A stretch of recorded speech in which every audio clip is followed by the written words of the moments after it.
সিংহরায় বাড়ি থেকে রাজনন্দিনীকে ধাক্কা মেরে অপর্ণার হাত ধরে বেরিয়ে গেল আর্য স্যার। হঠাৎ এমন কি ঘটলো যে অপর্ণার হাত ধরে এমনভাবে বেরিয়ে যেতে হলো আর্যকে? পুরোটা জানতে ভিডিওতে লাইক দিয়ে চ্যানেলটা সাবস্ক্রাইব করে দেখতে থাকুন। চিরদিনই তুমি যে আমার সিরিয়ালের আগামী পর্বে আমরা দেখতে পাবো পাচারকারীদের হাত থেকে অপর্ণাকে বাঁচিয়ে আর্য স্যার সোজা চলে যায় সিংহরায় বাড়িতে, মানে আর্যর বাড়িতে। আর আর্যর সাথে অপর্ণাকে দেখে রাজনন্দিনীর তো মাথাটাই পুরো খারাপ হয়ে যায়। সে অপর্ণাকে অপমান করতে থাকে, ইভেন এটাও বলতে থাকে যে আমাকে খুন করার পরিকল্পনা করেছিল তোমার আর্য স্যার, আমাকে মেরে ফেলতে চেয়েছিল তোমার আর্য স্যার। ওকে তো আমি ভালোবাসতাম বলো, তাও আমাকে মারার পরিকল্পনা করেছিল। তার মানে বুঝতে পারছো ওই লোকটা কতটা খারাপ। ভাগ্যিস আমাকে খুনটা করতে পারেনি, তাহলে হয়তো আজকে আমি এই জায়গাতে দাঁড়িয়ে এইসব কথা বলতে পারতাম না তোমাকে অপর্ণা। আর এইগুলো কথা রাজনন্দিনীর মুখে শুনে অপর্ণা তো প্রচণ্ড রেগে যায়। অপর্ণা বলতে থাকে যে আমার আর্য স্যার কাউকে খুন করা তো দূরে থাক, কাউকে মারতে পারে এটাও আমি স্বপ্নেও ভাবতে পারি না।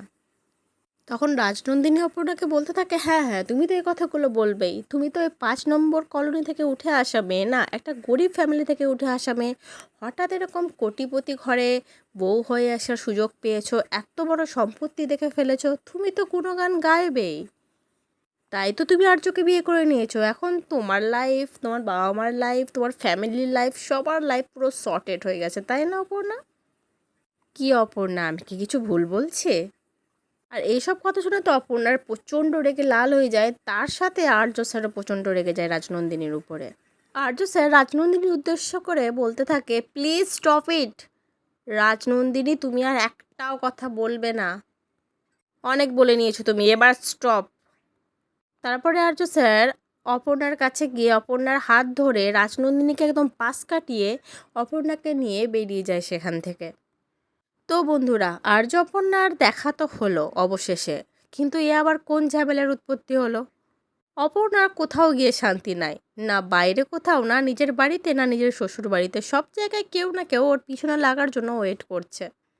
আর এই রাজনন্দিনী তো এমনভাবে অপর্ণার হাত ধুয়ে পিছনে লেগেছে যে অপর্ণাকে যতক্ষণ না তাড়াতে পারছে ততক্ষণ ওর শান্তি হচ্ছে না। কিন্তু আর্য স্যার তো অপর্ণার পাশে আছে, এটাই তো আমাদের শান্তি, এটাই তো আমাদের ভরসার জায়গায়, তাই না?